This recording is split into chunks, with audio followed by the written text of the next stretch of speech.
it is scarier to become a writer than it was to hop a train.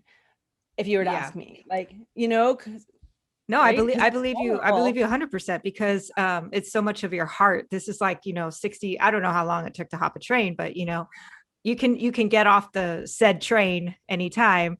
There's a destination. Writing, it's like, does it land? Does it fly? Do they like my story? Do they hate my character? Or do they remember the moments and all these other things? And underwater photography, I have to say, like, I think that's a brilliant business model. It's super niche. You live in a place where people have extravagant pools and beaches, like I live near the beach. I love the water. I could never take a picture. I barely can get a good Instagram picture with me on the sand, let alone Terrible. The yeah, worst. let I think. alone getting underwater. So, I mean, I think it's especially with Instagram now. Oh my God, are you kidding me? Like, there's so many. I bet you were probably booked full and busy for a while.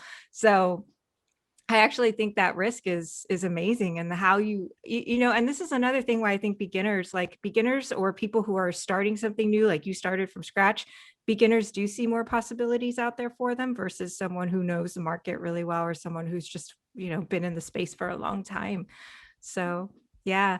So, go ahead. Go ahead. Well, I was just gonna say, just on that, the I totally lost my thought. Sorry.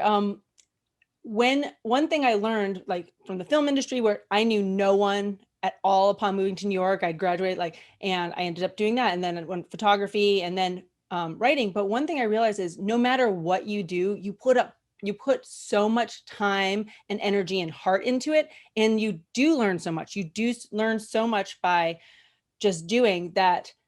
One of my critical mistakes has always been doing something slightly to the side of what I want to do, right? I want to be a writer. What if I do this? Or I want to be in the film industry and I wanted to do voiceovers and I wanted to do all these things. I was like, what if I do the production side? Because that's, it's safe. And it's kind of like doing those other things you're talking about, those adventures. Like, some of them are safe because they don't force you. No one's going to, I'm not doing it for anyone else but myself.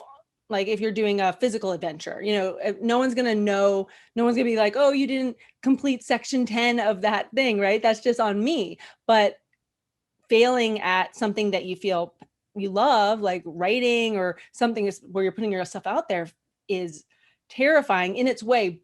But that being said, if you don't start, like if you start like I doing all these other things, even though I did enjoy those other things, but I knew they weren't, like, you have to start from, you're always going to start. Like, I've learned lessons in those things. So now I'm just like, figure out what it is. You can change it, but figure out where your heart really is or what you're super excited about and go towards that, because all those lessons, you're going to learn lessons and you're going to put in so much work regardless. And so if you put all this work in on this thing that you're like, that for some reason feels safe, because maybe it's not like the thing you really want to do, it's like, you're going to get known for that. You're going to work hard. Like, start here, find a way with that thing you love